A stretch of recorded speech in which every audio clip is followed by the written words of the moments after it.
The whole town came to her funeral. But when they started digging the grave, snakes crawled out of the ground. What they found out later silenced even those closest to her. Subscribe and tell me in the comments where you're watching from.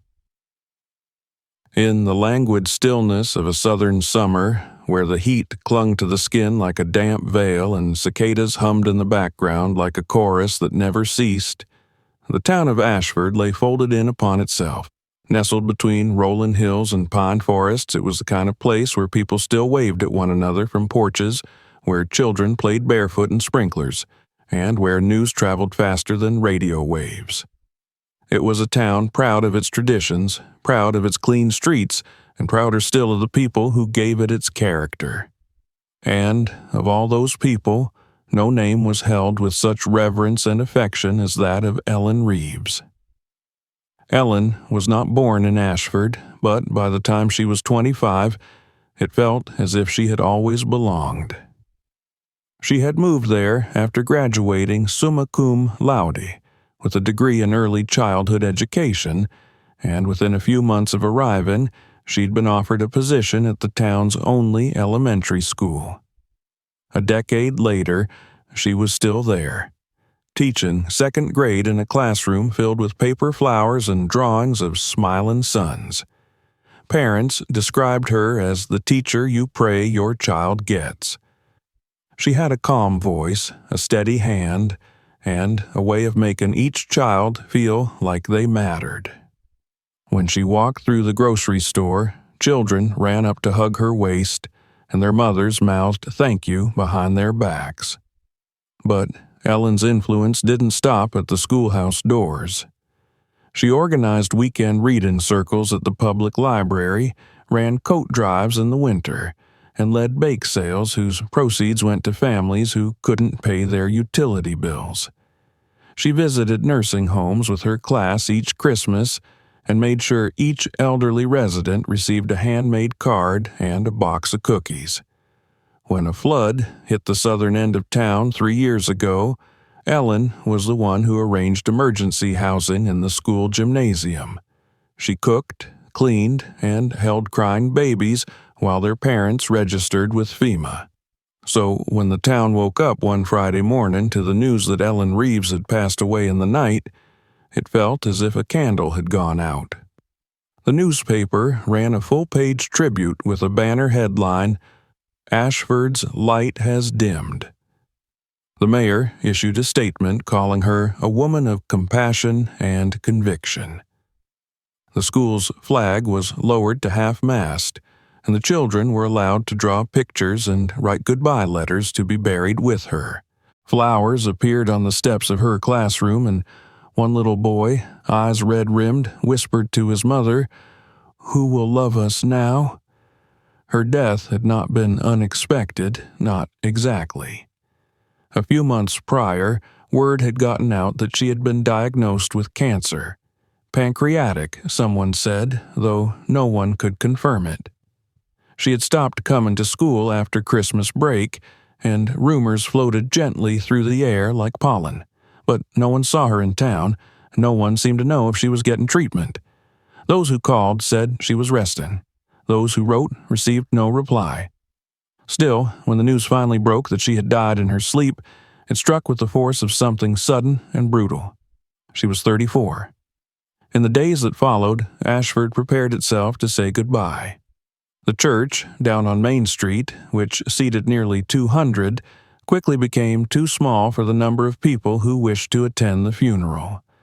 The mayor's office offered to coordinate the service at the community center, and volunteers arrived to set up chairs, arrange flower displays, and string up white banners. Former students mailed in cards and drawings from out of state. The school PTA funded a marble plaque in her honor to be affixed to the school wall. Someone arranged for a brass quartet to play at the burial.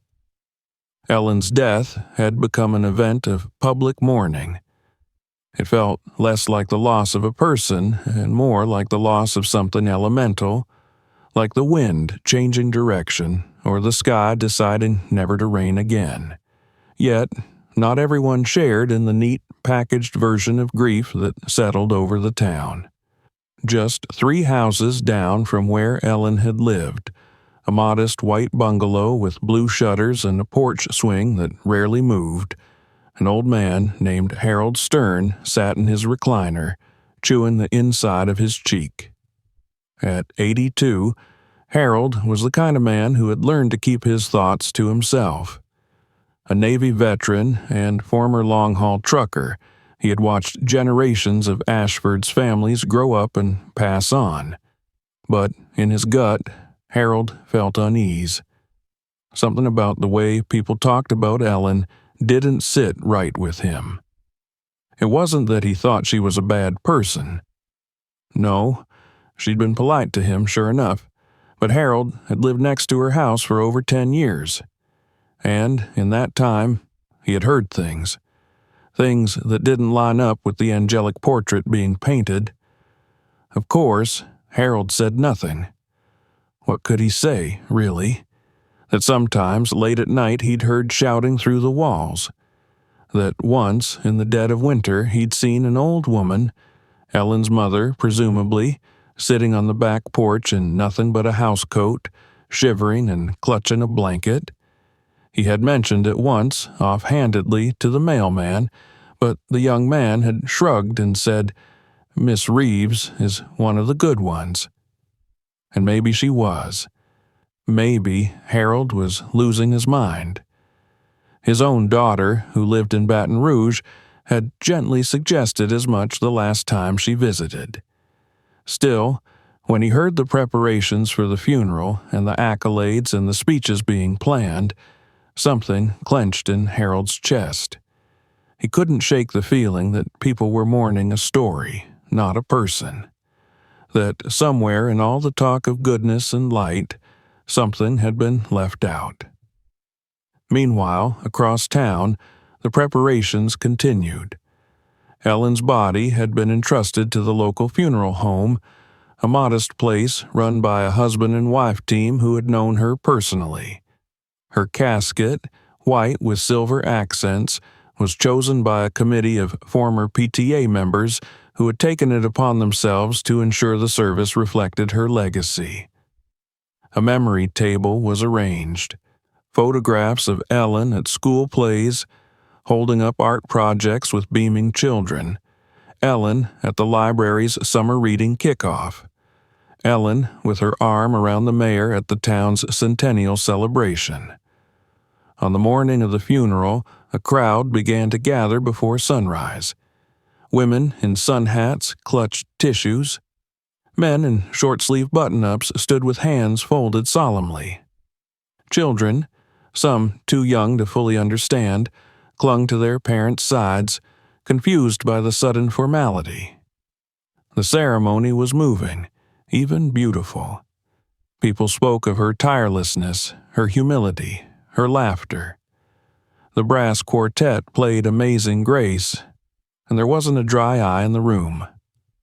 The burial was scheduled to follow immediately after the service.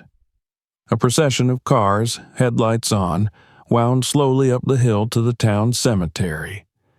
The cemetery itself was small and set on the edge of the woods, flanked by whispering trees and the faint hum of crickets. A gentle breeze stirred the long grass. The grave had not yet been dug. It was tradition in Ashford for the final steps of burial to happen as the mourners waited, a symbolic gesture to show the community returning one of their own to the earth.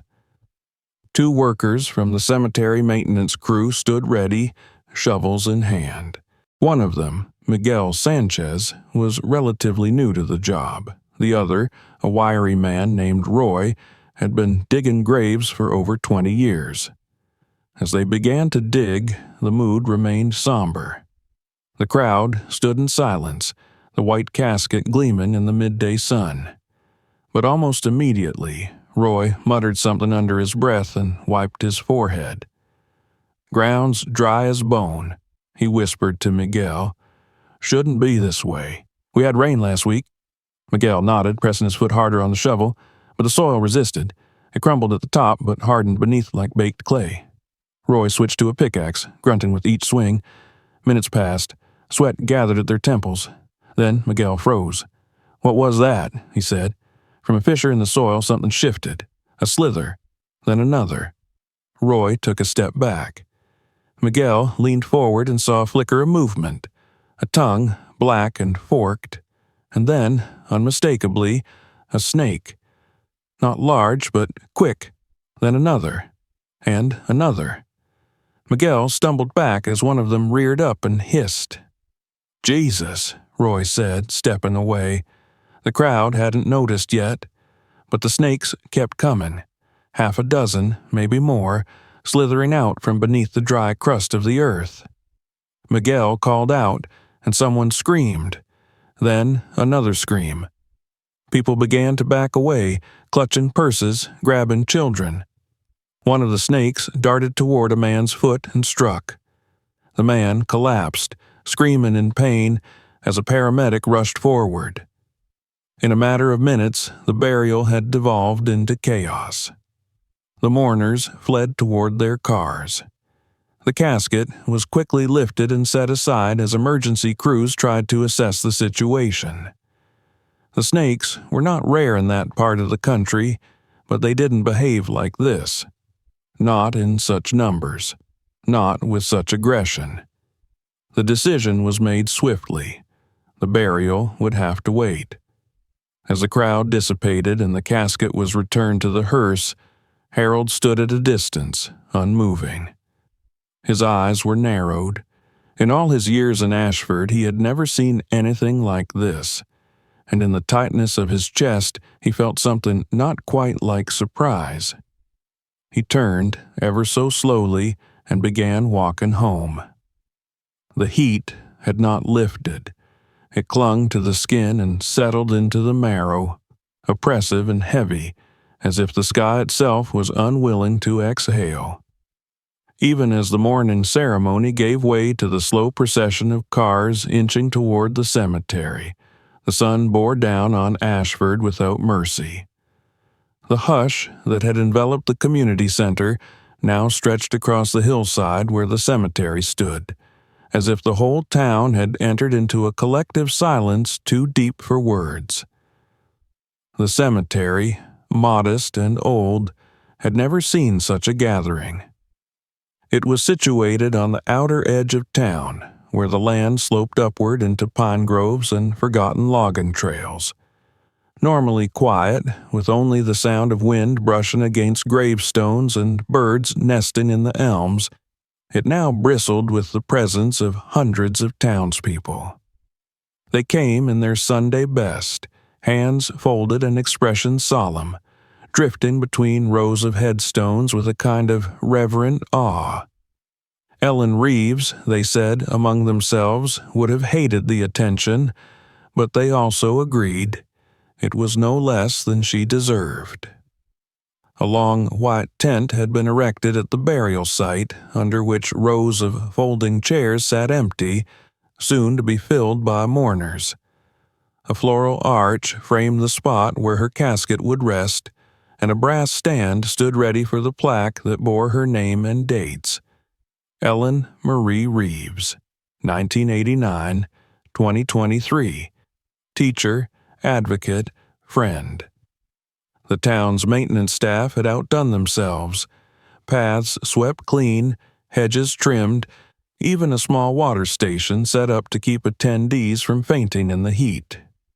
And still, a murmur ran through the crowd, low and uncertain. Among the mourners was a man named Thomas Burrell, father to two of Ellen's former students.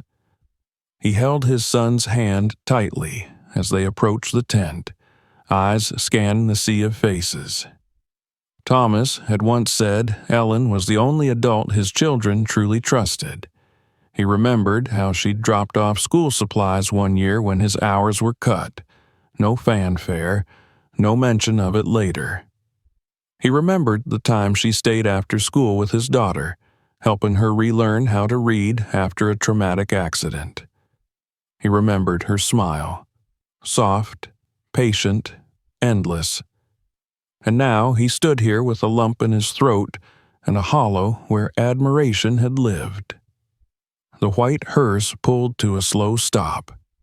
The pallbearers, all chosen by the town's funeral committee, stepped forward with practiced grace. They lifted the casket from the back and carried it down the path toward the prepared site. A hush fell over the assembly. The children who had come, many of them too young to understand the weight of what they witnessed, watched with wide eyes, clutching programs in sticky hands. An older girl whispered a prayer beneath her breath, words trembling on her lips. Miguel Sanchez adjusted the wide brim of his hat and wiped the sweat from his forehead. He was nervous, and not just because of the crowd. This was his first major burial since taking the job at Ashford Cemetery, and he wanted everything to go right. Roy, his more experienced partner, stood a few feet away, leaning on a shovel and chewing a toothpick. Miguel glanced at him for reassurance. Roy only shrugged. "Ground's tough," he muttered. "Been dry." Miguel stepped forward and sank his shovel into the dirt, or tried to. The blade barely made a dent. He pressed harder, shifting his weight. The soil refused. It was packed, brittle, stubborn in a way that struck him as unusual. They had measured and marked this spot 2 days prior. There had been no indication of a problem then. But now, something felt wrong. Roy joined him, setting his pickaxe against the hard earth. His movements were deliberate, unhurried, but his brow furrowed as the tool struck stone. Then another. Miguel looked up, concern creeping into his voice. "Was this area ever surveyed?" Roy grunted. "Long time ago. Nothing flagged." But the ground continued to resist, shovel after shovel of dust-like soil, laced with stones and clumps of old, rootless debris. The kind of soil that didn't belong in this part of town. They had worked maybe 10 minutes when Miguel paused, leaning forward. He had seen it only briefly. Something smooth, dark, moving where no movement should be. "Roy," he said quietly, "you see that?" Roy stopped. Together they watched as the soil twitched again, then parted. The first snake emerged silently, curling out of the earth like smoke. It was dark brown, its scales patterned in faint diamonds, eyes glinting. Then came a second, a third. Miguel stepped back, heart pounding. "Shit," Roy muttered, swinging his pickaxe to one side. But the snakes kept coming. Not just one or two, half a dozen, maybe more, slithering with a kind of deliberate menace from beneath the dry crust. Miguel shouted an alert, and someone screamed behind them. The crowd shifted uneasily. Another shout. Panic rippled outward. Thomas Burrow grabbed his son and pulled him away. A woman stumbled over a headstone. Another man tried to shield his daughter, tripping in the loose gravel. People fled from the burial site, shoes slipping on the dry grass. Someone called for an ambulance. One of the snakes had bitten a mourner on the ankle, and he lay convulsing near the edge of the tent, face twisted in pain. Miguel and Roy abandoned their tools. The casket had not yet been lowered, but the ground around it writhed. Roy swore loudly. He had seen snakes before. This was the South, after all, but never like this. Never in such numbers. Never so close together, as if drawn to something, as if summoned. A paramedic knelt beside the bitten man, calling for antivenom. The heat pressed down harder, making it hard to breathe. Children cried. Adults shouted instructions no one followed. In the chaos, someone knocked over the brass plaque, sending it clattering to the ground. The funeral director, pale and shaken, signaled for the casket to be returned to the hearse. There was no time, no safety, no order left. The ceremonial unity of grief had dissolved into fear. Miguel felt his hands trembling as he helped guide the casket away from the pit, away from the hissing things that twisted in the earth. In the distance, Roy cursed under his breath. "They said this ground was clean," he growled. "This ain't clean." Back near the cars, the mourners huddled together, sweat-drenched and shaken. Some speculated about old snake nests, disturbed habitats, early breeding seasons. A few whispered about omens. Most just wanted to go home. Ellen's casket was placed gently into the hearse again, and the vehicle drove off without ceremony. The procession had scattered. There would be no burial that day. In the quiet that followed, Harold Stern stood at the edge of the cemetery, unseen and untouched. He had not run. He had not spoken. His eyes had remained fixed on the pit and the way the earth had twisted, alive and angry. He had not seen snakes like that since Vietnam, and even then, not in broad daylight, not in open soil, not here. He turned and walked home, each step slow and deliberate, heart pounding, but not with fear. It was recognition, the kind of knowing that crept up from deep within, uninvited and heavy. Elsewhere, the town tried to make sense of what had happened. The mayor's office issued a statement blaming unusual heat and disrupted snake migration patterns.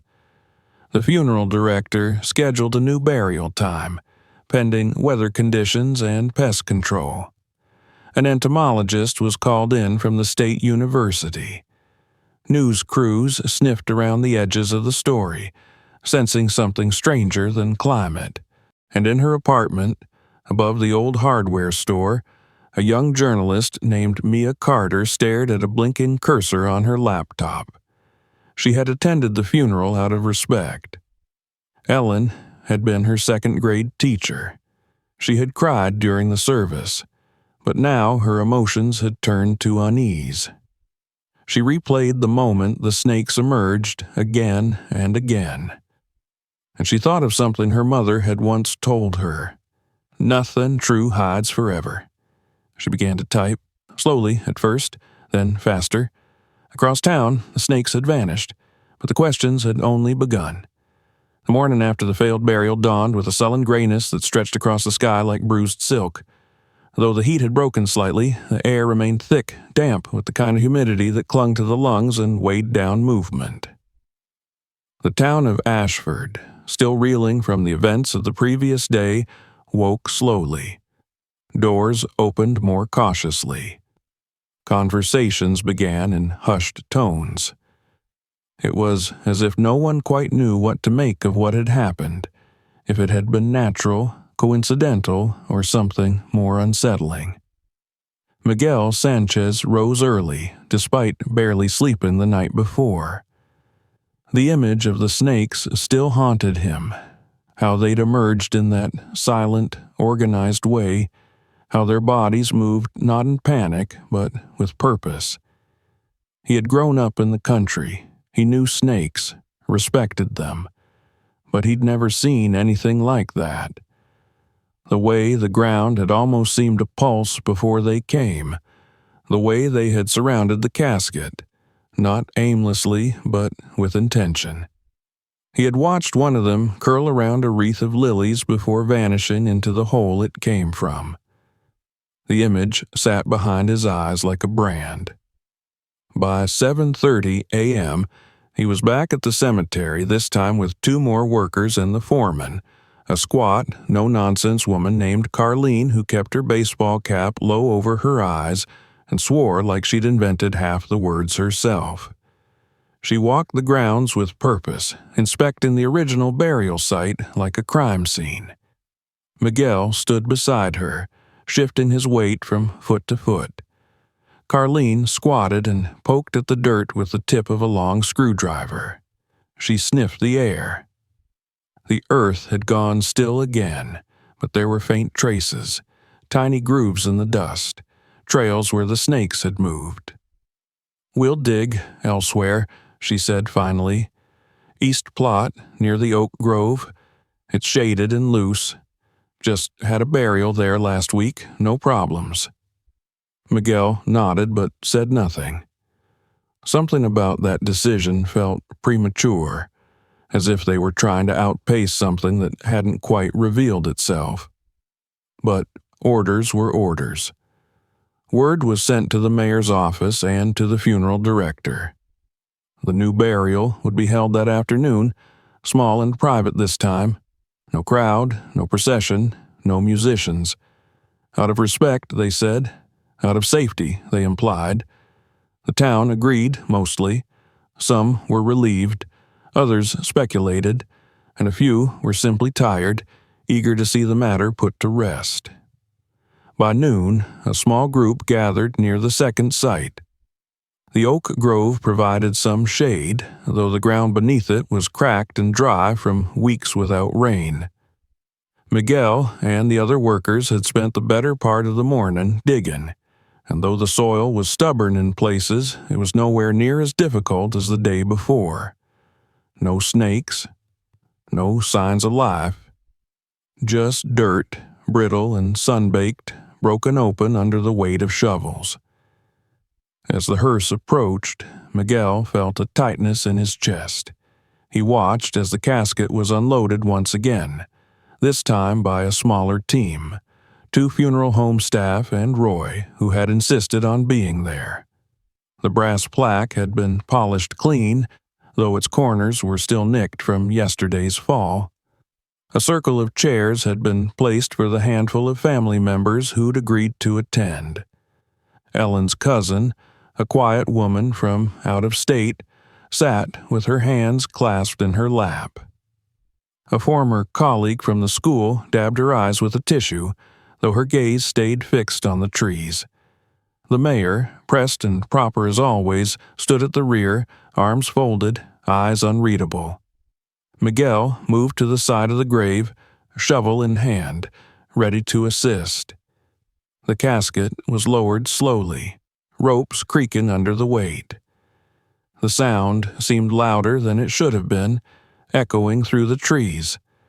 No one spoke. The priest, who'd been asked to say a few words, cleared his throat, began with a simple blessing, then faltered. He looked down, hesitated, and then closed his book. Silence returned. That's when it happened. A low tremor rippled through the ground. Not violent, not enough to make anyone stumble, but enough to be felt.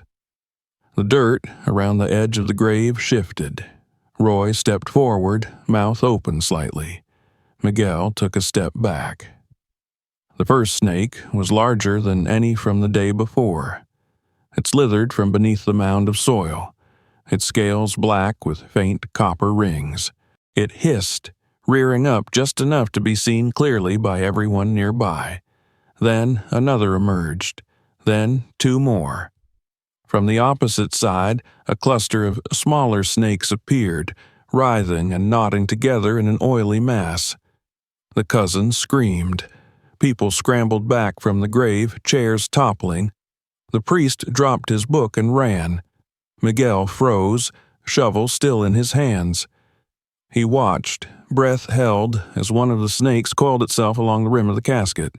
The coffin, still suspended by its ropes, began to tilt slightly, as if shifting of its own accord. "Get it out!" someone yelled. "Get it out of there!" Miguel moved instinctively. He grabbed the nearest rope and began pulling, arms straining. Roy joined him, hands trembling. Together they hoisted the casket out inch by inch, the snakes hissing below them, flicking their tongues at the air. When the casket reached ground level, it was yanked to safety by 2 of the funeral staff. The snakes made no move to pursue. They simply lingered at the edge of the open grave, coiling and uncoiling as if guarding something. One of them curled around a clump of disturbed earth and went still. Emergency services were called again. This time, the entire cemetery was closed off. Officials cordoned the area, citing environmental safety risks. The mayor issued another statement, far more cautious than the last, promising an investigation into the cemetery's maintenance records, soil composition, and local wildlife activity. The second burial attempt was formally canceled. That evening, back at the funeral home, the casket was returned to storage. The director, a man named Philip Hastings, stood over it in the darkened viewing room, hand resting lightly on the smooth wood. He had worked in funeral services for nearly 30 years. He'd seen accidents, disturbances, even sabotage, but nothing like this. He stepped back slowly, as if expecting the casket to move. Elsewhere in town, the conversations grew darker. People began to whisper not just about snakes, but about meaning. Was it symbolic? Was it punishment? Was it something worse? In churches, old women clasped rosaries tighter. In bars, men speculated with nervous laughs. On front porches, neighbors exchanged uneasy glances. What had been awe the day before was now uncertainty, discomfort. Mia Carter sat in her apartment, watching the footage she had taken on her phone. She hadn't meant to film anything, it had just been a reflex. But now she played it back on a loop, the way the snakes emerged, the way they congregated, the way they ignored everything except the grave. She paused the frame, stared at the screen. Her stomach turned. It wasn't just random behavior, it was choreography. Her phone buzzed, a text from her editor at the regional paper. "You still following that Reeves story?" She stared at the message for a long moment, then typed, "Yes, and there's more going on than people realize." Across town, Harold Stern sat at his kitchen table, a cold cup of coffee beside him. The newspaper lay open, the headline blaring across the front page. "Second burial, halted due to snake infestation." He read the article, then folded it neatly and set it aside. He stared at the wall for a long time. He thought of the nights he had heard the yelling, the crying, the pleading voice that had once begged for help. He remembered how quiet the house had become after a while. Too quiet. How the porch light had stayed off. How Ellen had avoided eye contact in the weeks that followed. He rose from the table slowly, walked to the hallway, and opened the closet. From the top shelf, he pulled down a battered box taped at the corners. Inside were notebooks, dates, recordings. He had written it all down. At the time, it hadn't made sense to tell anyone. Who would have listened? But maybe now someone would. Outside, the wind picked up. The town of Ashford remained quiet, but beneath that quiet was something growing. A sense that the story they thought they knew was unraveling, thread by thread, and what lay beneath it might not be what they wanted to see. Harold Stern had not spoken to anyone in 3 days. It was not a deliberate act of protest or avoidance. It simply hadn't occurred to him that anyone would want to talk. After all, whoever listened to old men unless they were telling war stories or explaining how things used to cost a nickel? But this silence was different. It sat in the house like a guest he couldn't get rid of, pressing against the windows, settling into the floorboards. He hadn't turned on the television, hadn't answered his daughter's calls, hadn't even put on the radio. Instead, he sat at his small, uneven kitchen table, staring at the battered cardboard box he had pulled from the closet 2 nights ago.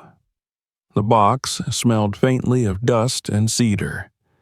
Its contents were neatly stacked, notebooks all identical in size and brand, spiral-bound with thick blue covers. They were the kind you bought in packs of 3 at the hardware store, nothing fancy. Each bore a date on the front in Harold's careful handwriting, beginning in 2017 and ending just a few months before Ellen Reeves's death. Beneath them was a smaller folder with a handful of photos and printouts.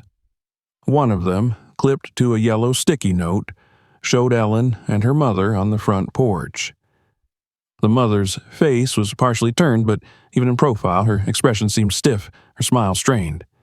Ellen, by contrast, looked directly at the camera, her features composed, eyes unreadable. Harold had kept records, not out of malice, but out of instinct. It had started the way habits often do, with a single moment that felt off. He remembered the night clearly, a winter evening in February, cold enough that his pipes had nearly frozen. He had stepped outside to salt the walkway and heard what he thought was an argument. A woman shouting.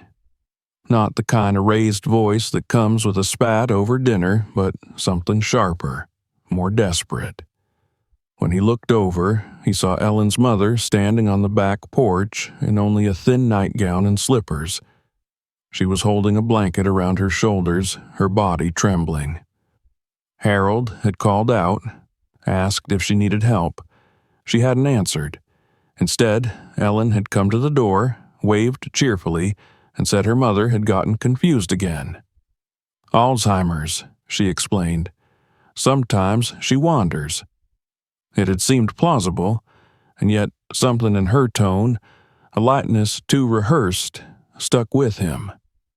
That night, he began to write things down. Over time, the entries grew more detailed. He documented the times he heard banging noises, sharp crashes in the middle of the night. Screaming, sometimes muffled, sometimes clear. Once, he had watched through his blinds as Ellen wheeled a large, covered object into the backyard and dumped what appeared to be bedding into a trash bag. There had been no garbage pickup that day. He noted the days when the porch light stayed off for weeks, the mail that accumulated on the doorstep, the sound of what he could only describe as sobbing from somewhere deep within the house. He had debated, more than once, whether to tell someone. He called the police once, an anonymous tip. They had come, spoken briefly with Ellen on the front steps, and left. Nothing came of it. After that, he stopped calling. He told himself it wasn't his business, that he had no proof, that maybe she really was just taking care of a sick parent, and who was he to interfere? But when the snakes appeared, first at the original burial, then again at the second site, Harold knew. He didn't believe in signs or omens. He didn't think the earth gave a damn about what people did behind closed doors. But something was wrong. Something had been wrong for years. And now, finally, people were beginning to ask the right questions.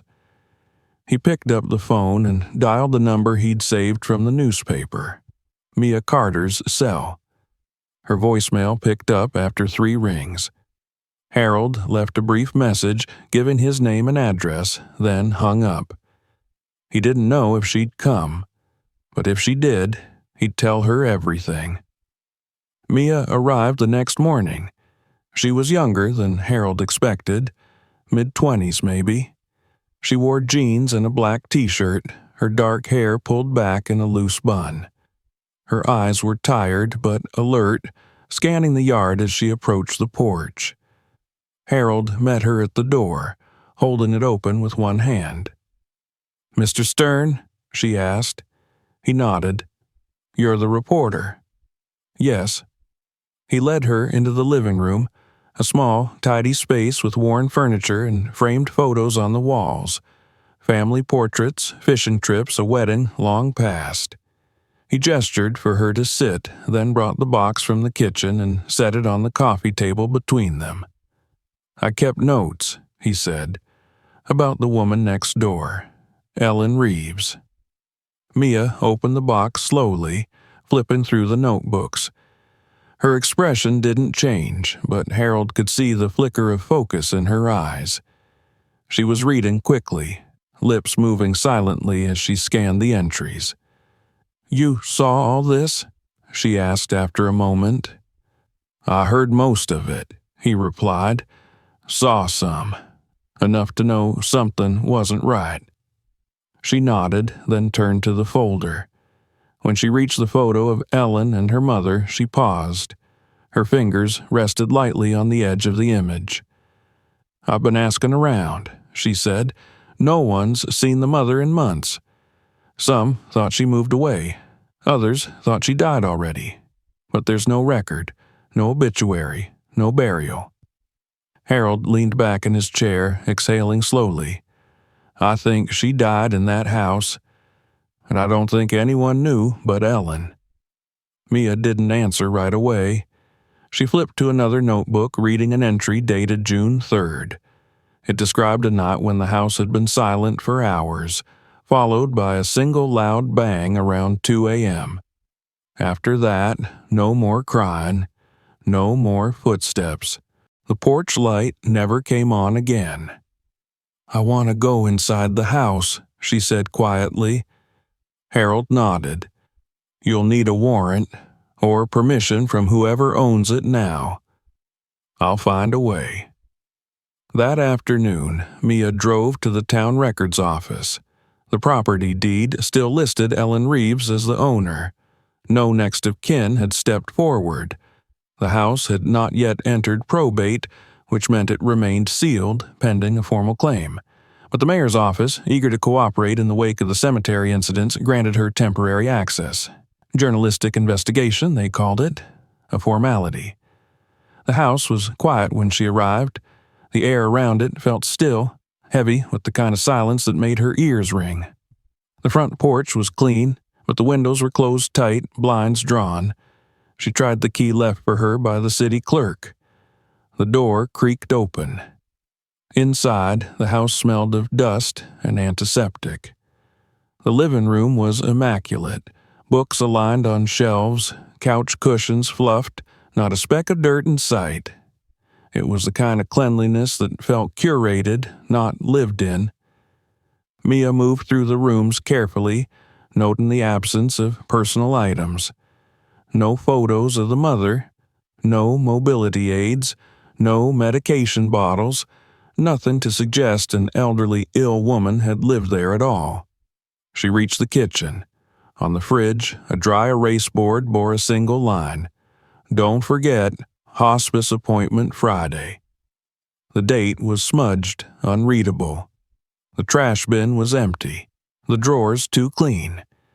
Then she found the door to the basement. It was locked, but the key fit. The stairs creaked beneath her weight as she descended into the darkness. The smell hit her first. Musty, sour, the scent of decay masked by bleach. Her flashlight beam swept across the room, a medical bed in one corner, sheets still on it, a bedpan, a tray of uneaten food, crusted and dry, a pair of slippers on the floor. The walls bore scratch marks, faint but unmistakable.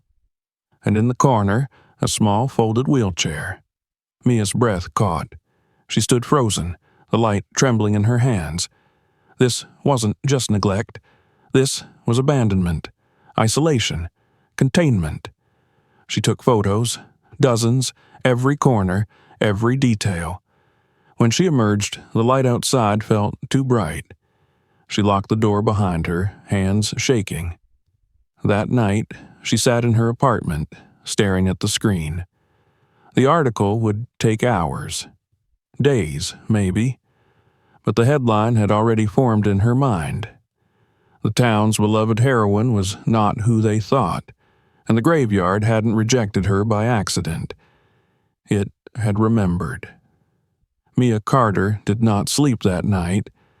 Sleep required stillness, and her mind was anything but still. The images from the basement rotated through her thoughts with relentless precision, flashing in sharp, uncomfortable focus each time she closed her eyes.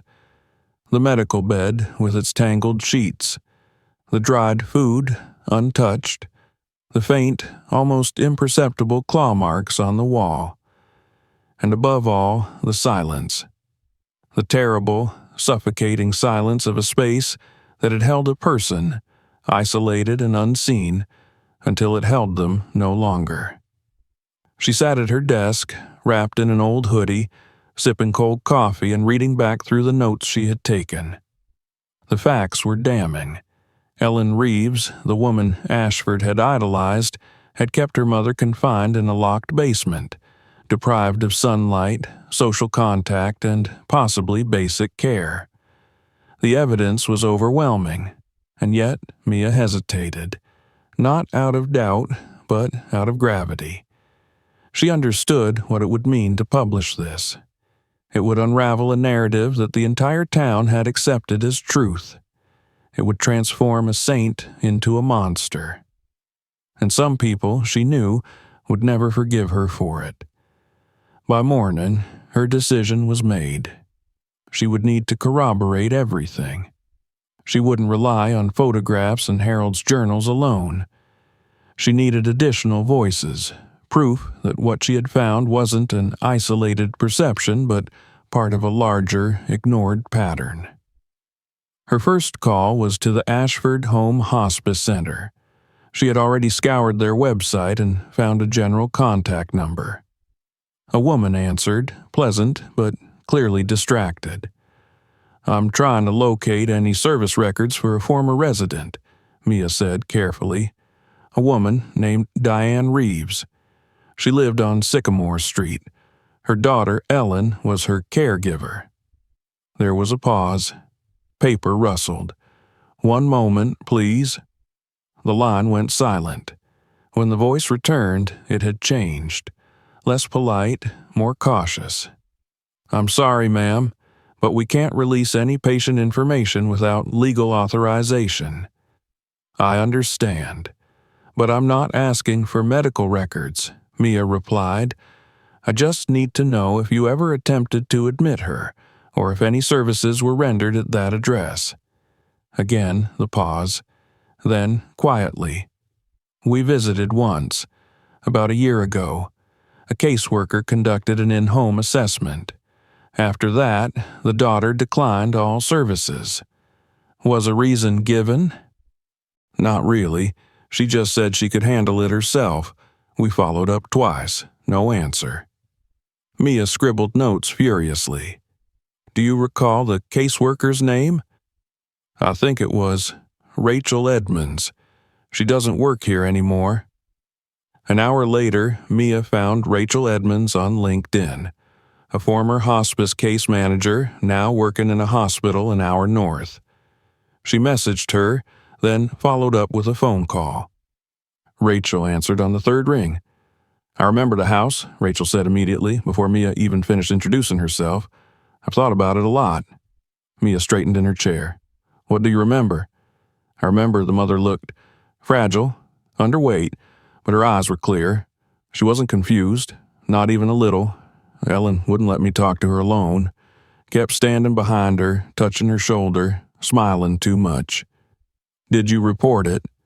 "I flagged it. But there was nothing concrete, no bruises, no injuries. And the mother didn't say anything. She wouldn't speak much at all, just kept looking down." "Why didn't you go back?" "I tried, but the daughter didn't answer the door or return calls. The system's overloaded.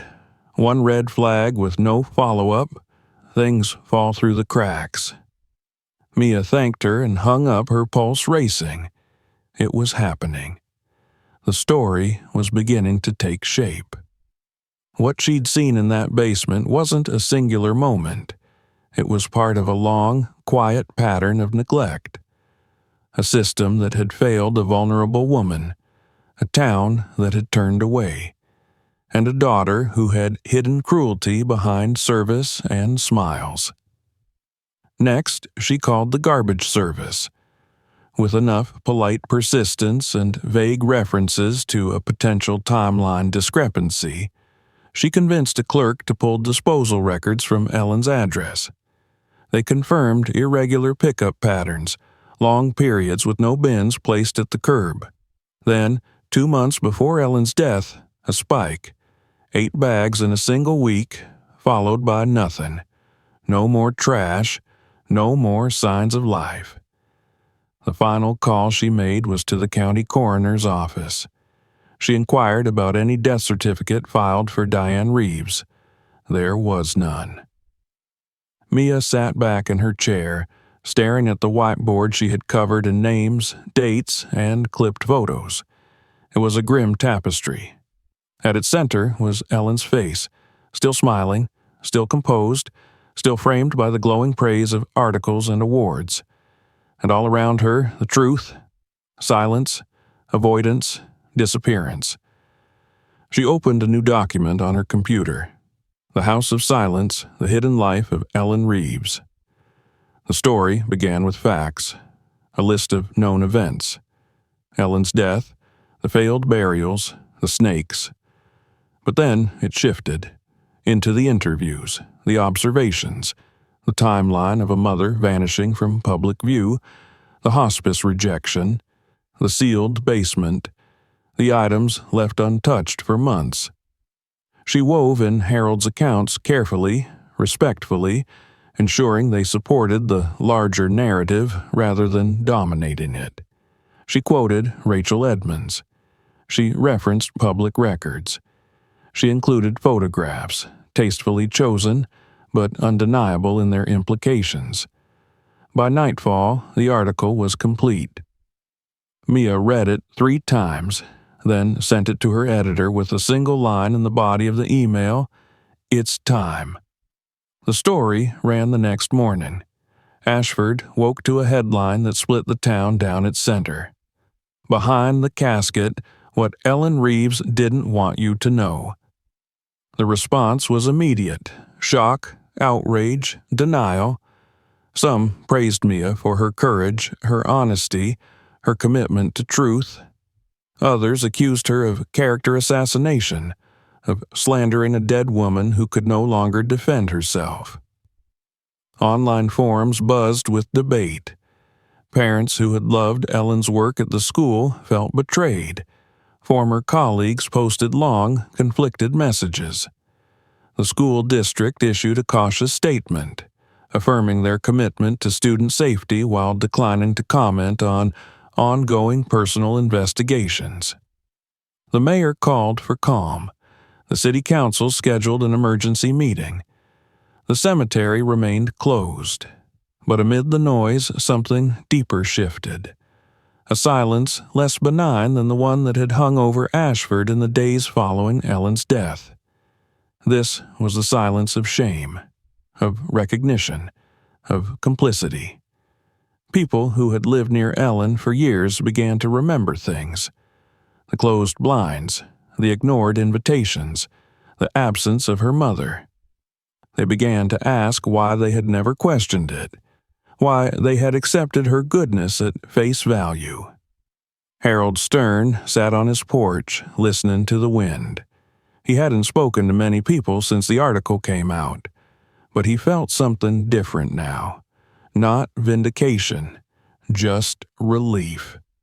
That someone had finally seen what he had seen. That the truth, once buried, had found its way back to the surface. And, in the funeral home, the director moved Ellen's casket into a side room. No one had called to reschedule the burial. No family, no church, no one at all. The casket waited, and the earth, for now, remained closed.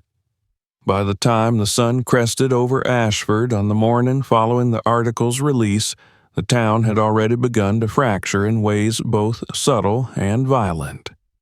On the surface, the day looked like any other. Mail trucks made their rounds, children waited for buses, the grocery store opened at 8. But beneath that thin patina of routine, a slow, electric unrest pulsed through streets that had always considered themselves safe from such things. Ellen Reeves's name, once a symbol of quiet virtue and civic pride, had become something else entirely, unresolved, dangerous, and now inescapable. The article had not simply exposed a disturbing truth, it had broken the town's sense of collective certainty. People had not just admired Ellen, they had relied on her, for guidance, for inspiration, for the idea that someone, at least, had been doing things right. And now, faced with the possibility that she had harbored abuse behind locked doors, they were unsure not just of her, but of themselves. How had they not seen it? What else had they missed? At the center of the storm stood Mia Carter. Her phone hadn't stopped ringing since 6 in the morning. Some calls were from major news outlets asking for quotes or permission to reprint. Others were from angry residents accusing her of ruining a legacy. A few were deathly quiet, people breathing on the line, then hanging up. Her email inbox swelled with subject lines that alternated between "thank you" and "you'll pay for this." She ignored most of them. There was too much work left to do. She had scheduled a follow-up interview with Ellen's only surviving relative, her older brother, Andrew Reeves, who had flown in from Oregon 2 days after the story broke. A quiet man in his early 40s with thinning hair and a face that looked like it had forgotten how to smile, Andrew had not returned to Ashford in more than a decade.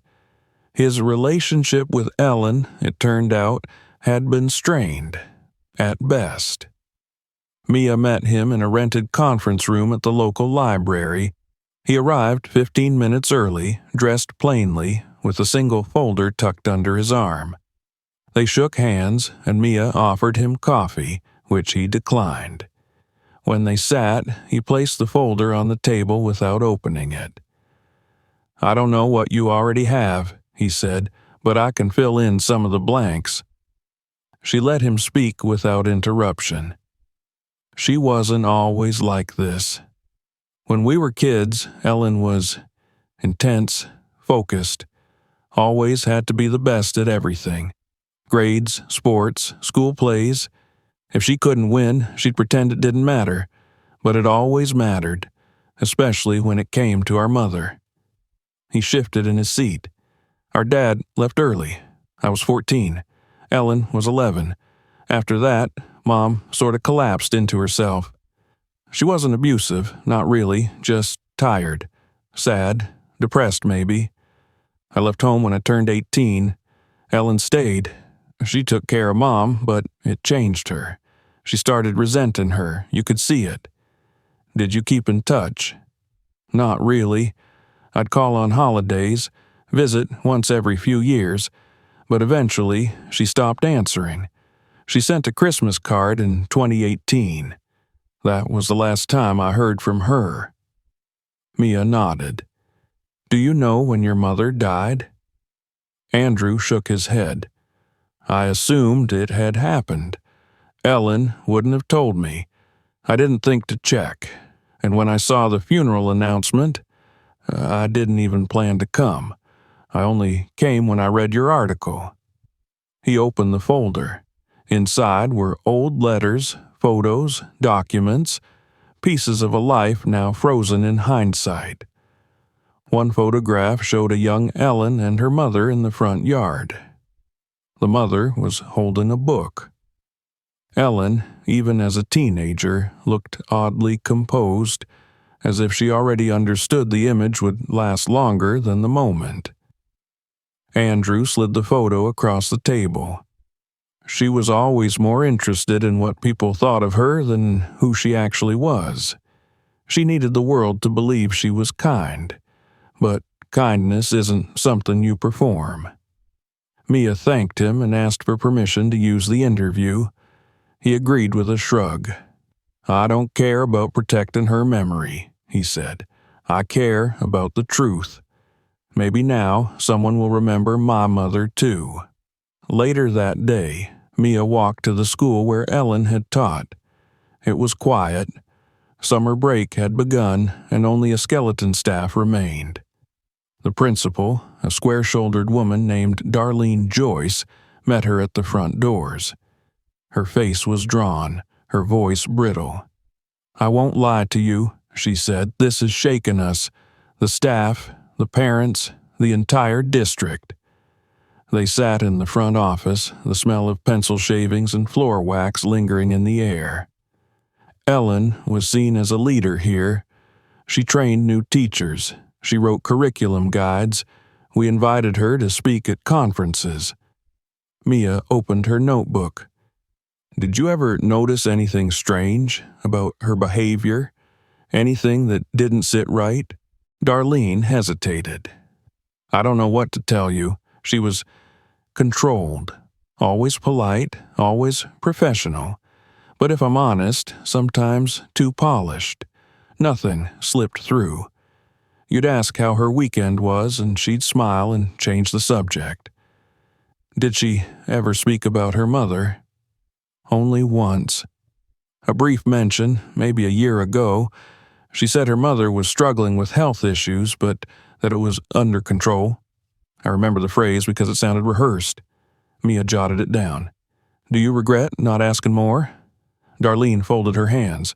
Of course. But the truth is, we don't always know what to ask. And sometimes people like Ellen are very good at keeping the surface clean.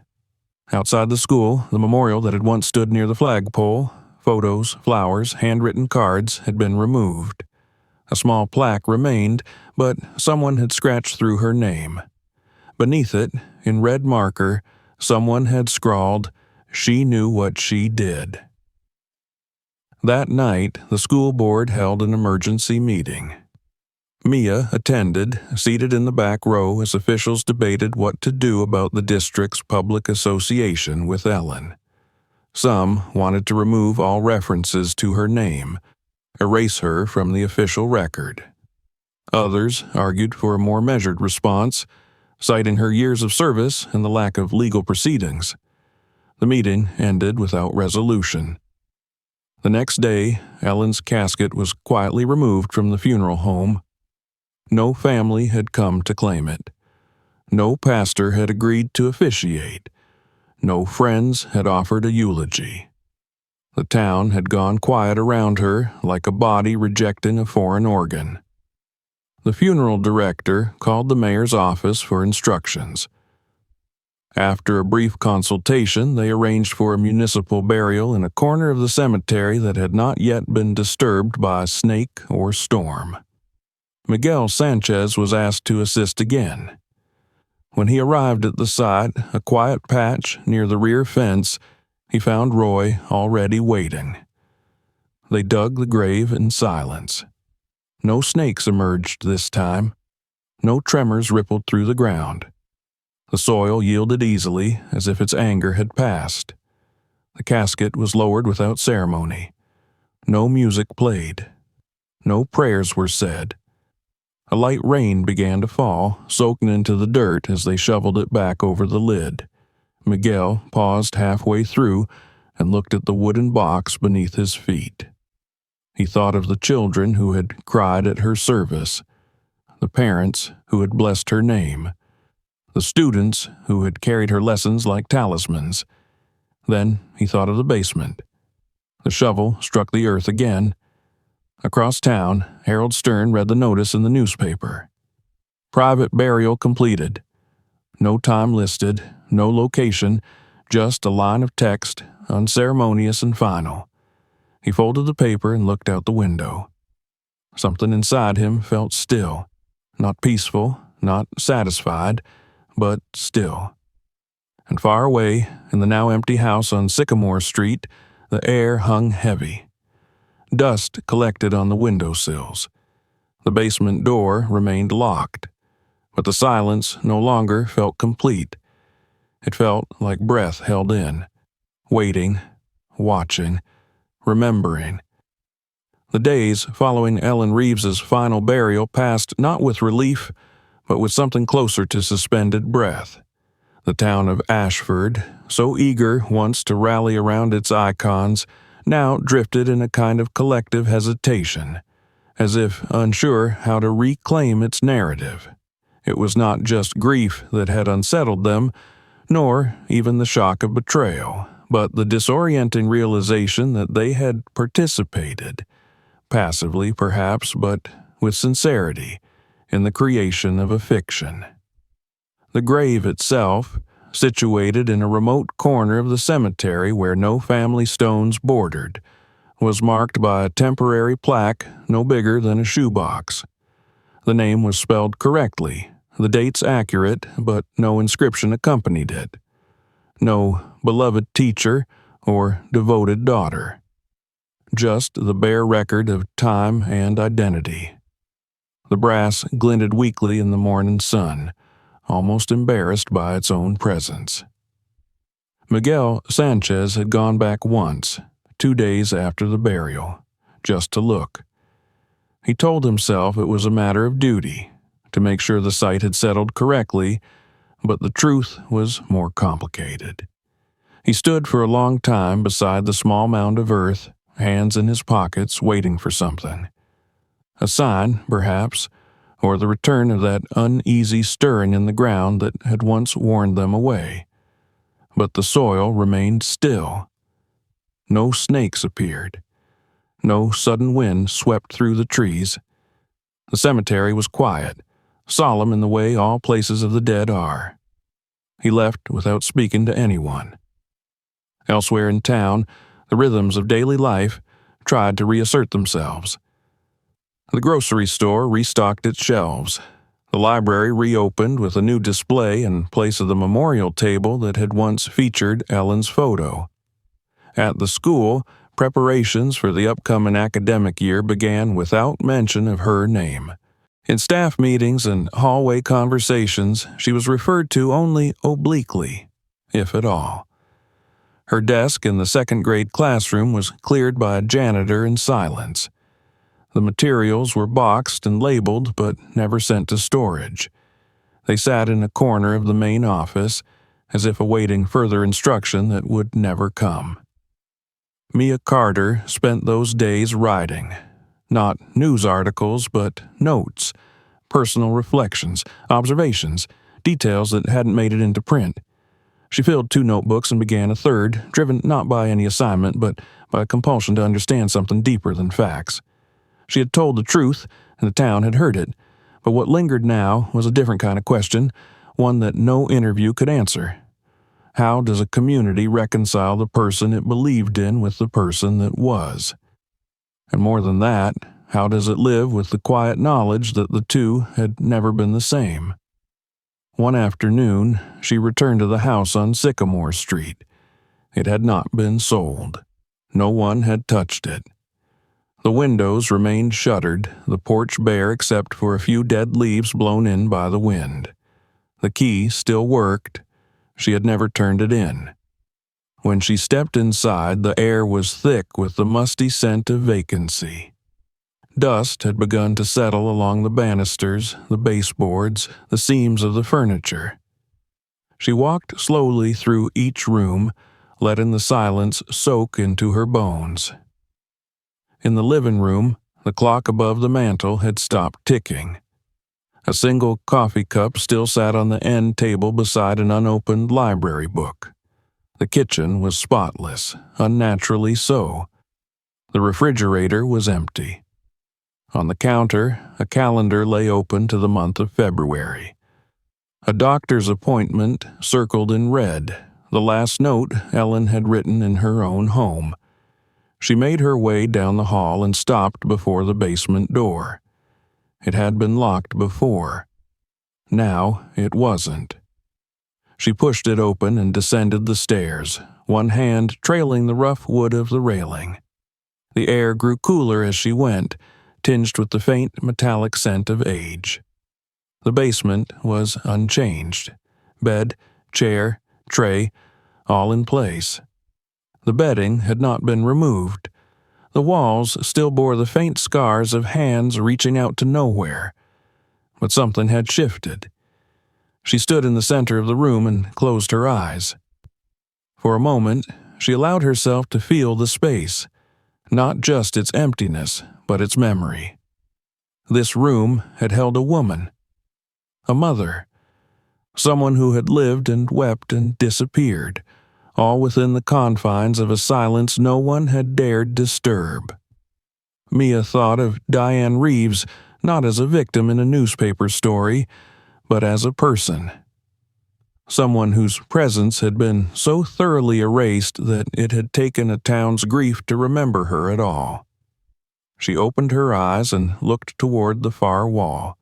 There, half concealed behind a box of linens, she saw it, a framed photograph. The glass was cracked, the frame chipped, but the image inside was intact. It showed Diane in her younger years, seated on a bench beneath a flowering tree, sunlight streaking her hair. Her eyes were bright, her smile unguarded. There was no sign of illness, no hint of sadness, just a woman in a moment of peace. Mia took the photo and carried it upstairs. Later, she visited Harold Stern. He answered the door with a nod and led her to the porch without needing to ask why she'd come. They sat in silence for a while, listening to the creak of the rocking chairs, the chirp of birds in the distant trees. "I went back to the house," she said eventually. Harold didn't respond. "I found a photo of Diane, before all of it, before it went wrong." Still, he said nothing. "I think people need to see it," she added, "to remember her as someone other than the woman Ellen buried before her death." At last, Harold turned his head. His eyes were dry but distant, looking somewhere beyond the lawn. "They won't want to," he said. "They'll want to forget. That's what people do with shame. Bury it deep." Mia nodded. "Then I'll remind them." That weekend, the Ashford Historical Society hosted its annual open house. Originally intended as a lighthearted event, antiques, homemade pies, exhibits of local lore, it had taken on a more somber tone in light of recent events. Attendance was low. Spirits were quieter. In the back corner of the main hall, a small table had been reserved for independent contributions. Mia placed the photograph there. She didn't label it. She didn't include an explanation. She let the image speak for itself. Over the course of the day, several people stopped to look. A few recognized Diane's face. Most did not, but the picture remained, a quiet artifact of a story they had almost allowed to vanish. As evening fell, the building emptied. A janitor made his rounds, collecting trash, straightening chairs. When he reached Mia's table, he paused. He studied the photo for a long time. Then, instead of discarding it, he placed it in a clean frame and moved it to a shelf near the front door, beneath a plaque that read, "Voices of Ashford." Outside, the air turned cooler. The streets of the town lay quiet beneath the first hints of autumn wind. And on the outskirts, in the quiet cemetery where the grass grew a little taller and the names on the stones began to fade, a small plain marker stood alone. No one visited, but the earth at last was still. If this story made you think, subscribe for more. Watch the next video. You won't believe what happens there. And don't forget to share this one with someone who needs to see it.